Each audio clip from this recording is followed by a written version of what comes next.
It's the FT Live post-game show presented by the Fox One app. It's brand new. Check it out. Scotty Braun along with Trevor May. We are recapping Game 4. The Tigers took down the Mariners. We will have a Game 5, winner take all, back in Seattle. Place is going to be nuts. But first, we're going to talk about what we just saw. Trevor, good morning to the Detroit Tigers offense. Yeah, we were just talking about it before the game that they needed to get it going. Hadn't scored more than 5 runs more than once in the playoffs. This counts 9 unanswered after falling behind 3-0 through the game. Was the bottom of the 5th this thing started? Went downhill quick for the old Mariners. Yikes. Yeah, 5th and 6th inning, the Tigers just went nuts. And I will give credit to a number of players that obviously stepped up, but one that really comes to mind was their best, most productive bat this year.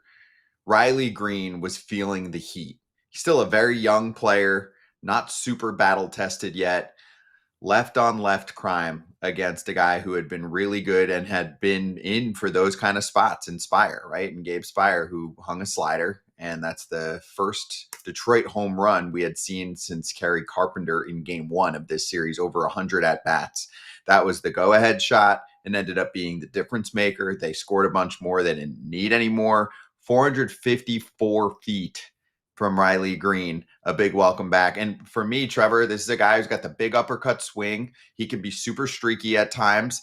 But if he's doing that for another couple weeks, the Tigers might all of a sudden change everything. I mean, sure, they might lose in Game 5 in Seattle. But if not, if Riley Greene becomes a big power hitter again, like he was for most of the season, 30-some-odd homers, this is a much scarier Detroit lineup.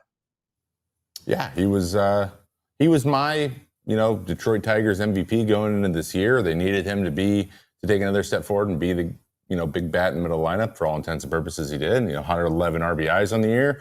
That's not nothing. And he's got the high strikeout rate. We know, he was leading the league for most of the year before, unfortunately, the young guy out in the Nationals Park took his belt. But I mean, it kind of comes with the territory. He's got a steep swing.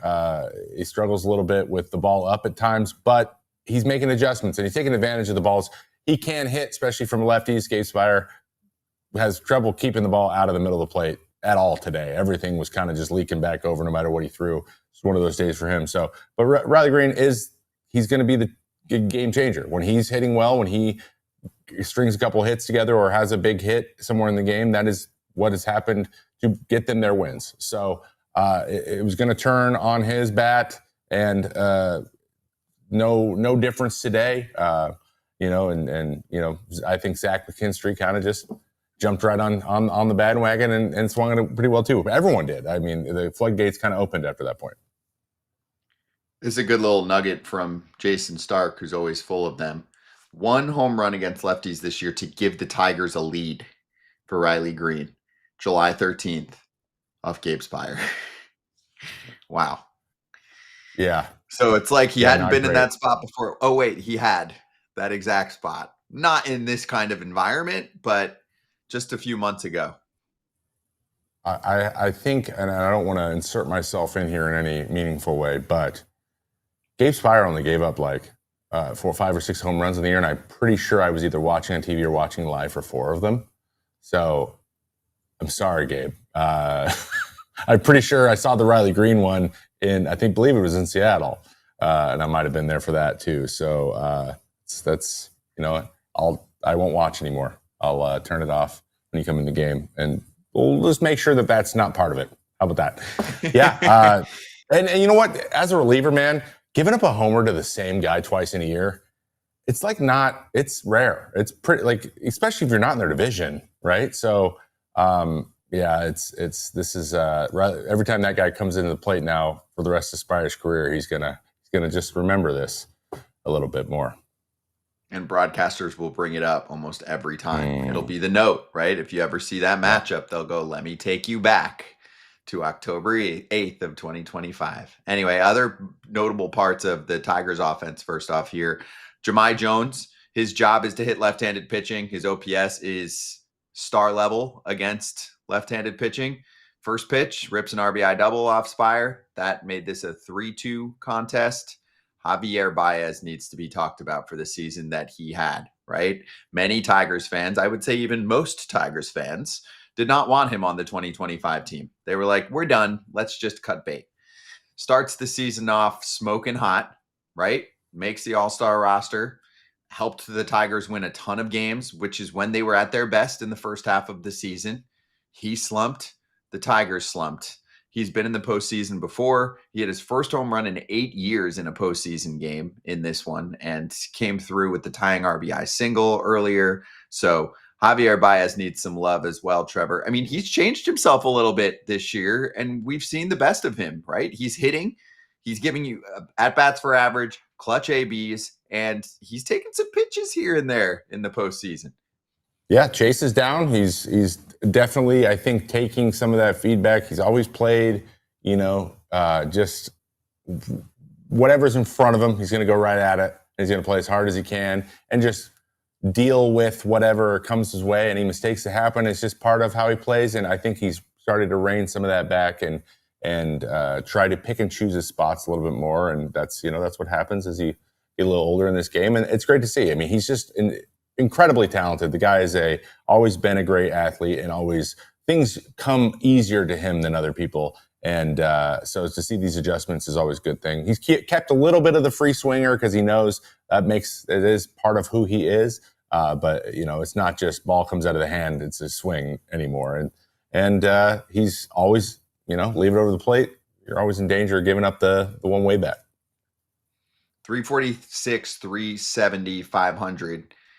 2 strikeouts and 26 at-bats in the postseason. It's really good for Javi Baez. All right, enough offense. Let's get to pitching, shall we? First off, shout out Troy Melton. 3 scoreless innings for the Tigers. He's a dude. He's very young. He's special. And AJ Hinch has himself a weapon here, especially if this team advances. I mean, this is the guy who can pick up big outs for you in multiple innings, doing so out of the bullpen or in a starting role. Yeah, they're going to need him. He's a bold guy. He can take the ball for multiple innings. That's very important to have at least one of those guys just in case, it hits the fan for their starter. But, I mean, a guy can throw up 200 miles an hour. The only thing that's really hurt him is a couple solo home runs. He gave one up to Rocchio. He gave one up to Rodriguez in the first game. But outside of that, he's been pretty nails and tough to really string a lot of hits against. And that's kind of the name of the game in the playoffs. You got that guy and you need him to go take care of business. I mean, he did exactly what he needed to do in this situation. And he locked him down when they had the big inning. He made sure he went up and threw some zeros and kept that momentum on the home side dugout. And that's why it's kind of so scary that the momentum has swung back and forth. It's a pendulum in this series. So, Tarek Skubal, Game 5, not what you're looking for if you are a Mariners fan. Not at all. No. Well, I got one more, and then I want to get to the pitching matchup going forward here. Casey Mize, 6 strikeouts, 3 innings, 1 run. AJ Hinch let him go 3 innings last time around. He looked pretty sharp. Did give up a run. It's an elimination game. And this is the style that Detroit puts out to the world in the postseason. Yeah. This is nothing new. So I wasn't surprised when he was pulled. But did you feel like Casey Mize should have been left in the game? It doesn't matter now because the Tigers won. But if the Tigers had lost, right, if the offense didn't light up, then that would have been the storyline here. Hey, you took him out. Tyler Holton didn't do well, right? And you're relying on so many people to be perfect in the bullpen. And this time around, it ends up working out for them. The bullpen's able to hold off Seattle after Holton to give them enough time to come back. Yeah, it felt like a foregone conclusion before the game started. That he was going to not be out there past that point. When a guy strikes out gets 6 of the 9 outs via strikeout and gives up the 1 run, but he pitches another inning after giving up that run, I don't know. Like, that's not a leash. That's when he was scheduled to come out. So I don't necessarily that doesn't feel as purposeful enough for me or a read on anything. It feels like it was just foregone. And sometimes I feel like that backfiring, I would rather an in-game decision, maybe like if you pull him and then the Holton thing happens after a single or whatever, like and another run scores, I can live with that. I would live with that situation more. Like, you gave him a chance, even though the leash was about this long. At least there was a leash. It felt like it was just didn't matter how good he could have been 9 up, 9 down, 9 strikeouts. Maybe he stays in, but they still probably go batter by batter at that point. So it's like, how good does he have to be? I think giving up zeros is the way. We talked about this a lot earlier on Foul Territory. I mean, the same thing's going to happen with Nola. He's going to have to, he can't even remotely give a whiff that a run's going to be scored, or he's going to be out of the game. So, like, that's just kind of what happened. Maybe if Mize didn't give up the run. But, like, yeah, it just felt very, like, all right, thank you for your 3. And if I'm a starting pitcher, and it didn't look like he was like, well, okay, I could have given you more. As a starter, you want to go out there, and your dream is to be the one that's like, come on, give me the ball. You pry this ball out of my cold, dead fingers situation. And I don't know. It feels very like anticlimactic and not. It doesn't feel like he did your job, and I could see that kind of on Mize's face. Even though I think he did do his job, it's just, I don't know. It's a little bit of the story's not as fun if that's how pitching is always done. So it's just, there's a lot of things you can say about it, but yeah.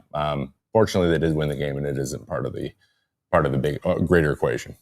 Yeah, and the stuff was sharp. So if he does get another turn, and it's not a do or die game for the Tigers, right? An elimination scenario for them, maybe he does get a longer leash. We'll see. Okay, let's spin it forward. What do you have for me, Trevor? Game 5, Tarek Skubal, regular rest against maybe a George Kirby, Luis Castillo combination. You have to feel at least a little bit dejected about parts of your bullpen from today's game that Detroit was able to crack.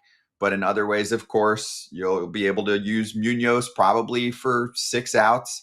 How would you craft this game if you're Seattle? Because for Detroit, it's, hey, Tarek, can you give me 7 and change or 8 so we can have you and Vest and good night?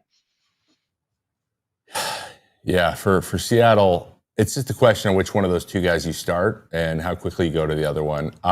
My guess would be probably you start Castillo, because he has historically had good success against Detroit, and he's matched up head-to-head with Tarek Skubal, which the Mariners won both times.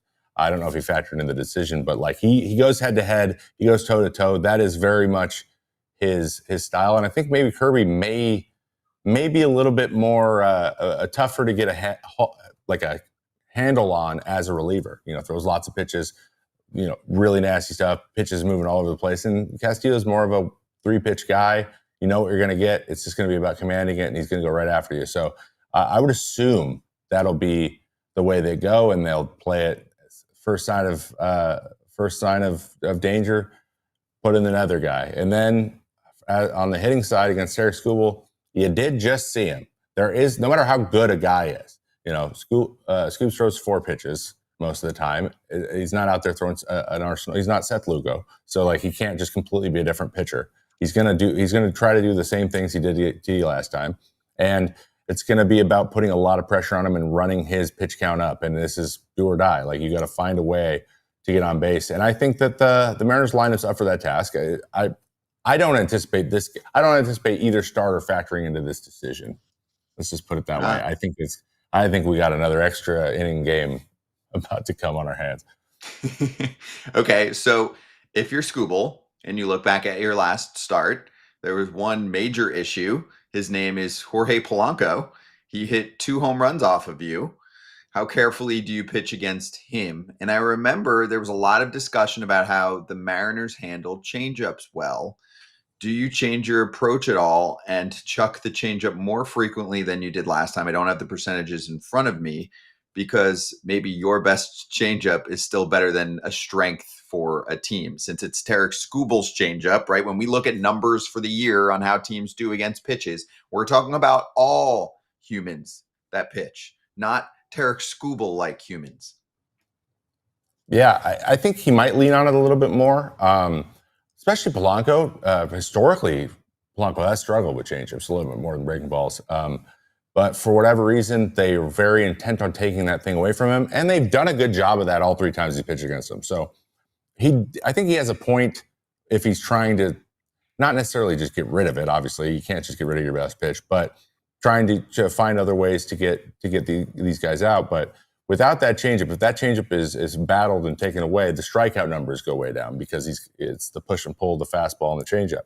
So when that happens, a lot more contact, a lot more hits. So do I anticipate him going to that strength more and just really trusting it and just being like, what it is, let's go right after him? That's very much he's a go right after you guy. And there might be a switch that gets flipped at some point where he's like, I don't care what you guys think is coming. I'm going to throw this thing. And the best the Mariners probably can do against it is keep them swinging and missing. Try to foul it off, get another pitch, and see what you can do. But I don't think they're under any illusions that they're like, we're not going to go put up 8 runs on Tarik Skubal. Like, probably not. But what we got to do is jump on them early. If we're going to score, cluster some runs, we got to get it early in the game. And if not, we need him to throw as many pitches as humanly possible because Detroit, outside of Vest, Detroit's bullpen's been a little leaky too. So get him off the mound will be their number one priority. And if you're a Mariners fan and you somehow made it through this whole conversation here, 3 times you've beaten Tarik Skubal this year, twice in the regular season and once in the postseason. Just talking about games that he has started and the result has been a Mariners win. That's a good sign for Seattle. So I've got 2 things left on my agenda. One is Seattle wins the game if what? And maybe we factor in the offense a little bit here because there are a lot of superstars. It's not like they had a terrible game. They put up 3 runs, but they had really been showing us something different this season and early on in the postseason here with the offense being able to provide contact, timely hits, and pop. I'm going to go very hyper specific. Okay.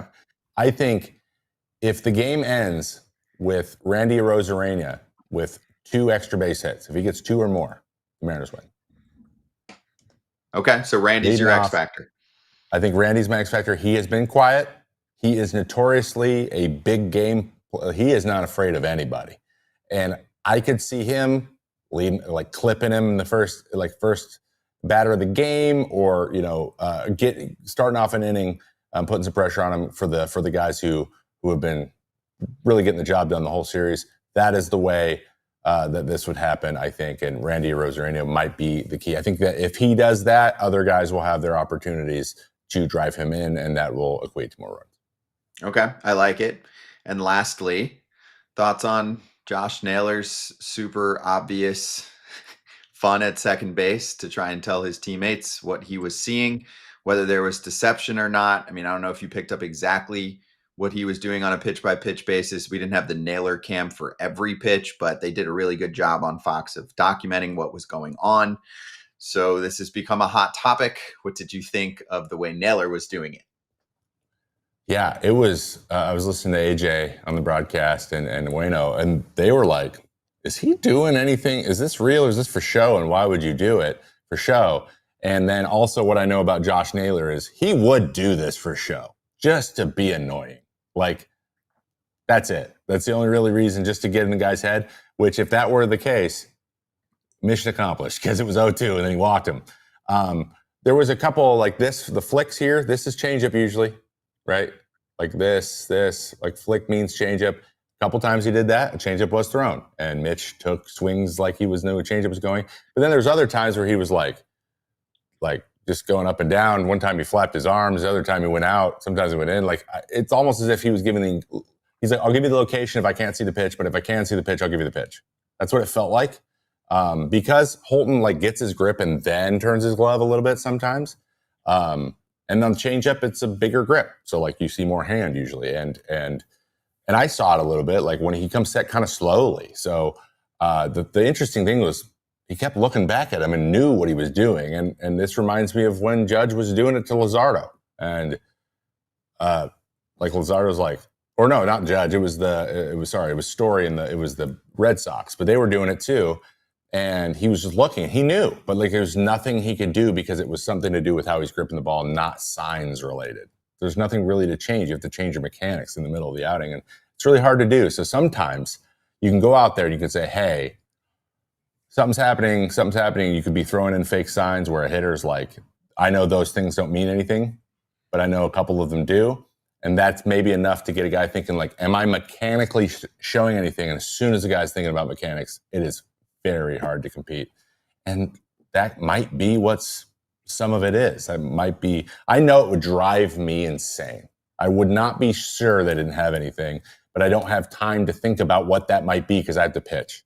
Like that's clever. It's pretty clever. And there's not a lot of stepping off you can do now. So can't really fix it in real time. This might be something that needs to be addressed in the future. Yeah, and if you're AJ Hinch, you might not press that button again, at least for game 5. I mean, you hope that you are only using maybe 2 or 3 pitchers anyway, but I would make a pretty big bet that unless this thing goes 18 innings or something, like you're saying, then he might not appear in this next game, or he's got to fix it really quickly if there is something that they've got on him. Anyway, any thoughts that anyone has from watching this, drop them in the comments. Let us know. Trevor's in the Seattle area, so it's going to be super cool for a game 5 out there. Hey, they waited a long time for postseason baseball. Part of postseason baseball is stress, thinking that you have a game or a series won and then you don't. You had a 3-0 lead. There's booing going on in Detroit. Everyone thinks it's done, and then the game flips. And here we go. So we're going to a game 5. No one said it was going to be easy. No, not at all. Dream season for Mariners fans, but that could change if they're bounced from the ALDS. Anyway, we'll have plenty more word on that series when it comes up, or that game 5 when it comes up. We'll have a lot more on Foul Territory when we do Thursday's show at 1 o'clock Eastern time. And stay tuned. We'll let you know other post-game shows that we're doing on the way out here. It's the FT post-game show presented by Fox One. Thank you, Fox One, for sponsoring us for these few weeks. And also make sure you go get the app if you want to see that game 5 between the Mariners and the Tigers. If you can't see Fox, then you can, right? Anybody can. If you go to the app, sign up for a free trial, and then give it a shot. Let us know how it goes. All right, we will see you on Thursday for the 1 o'clock East Coast FT. There's your free 7-day trial QR code to visit the website. Again, thanks for watching the FT postgame show for the Tigers taking down the Mariners and forcing a game 5. If you're watching us right now live, there are other post-game shows, including Pinstripe Territory after that Yankees game, and the Phillies and Dodgers shows following the Dodgers and the Phillies matchup. Phillies will have theirs in the morning, Dodgers late tonight.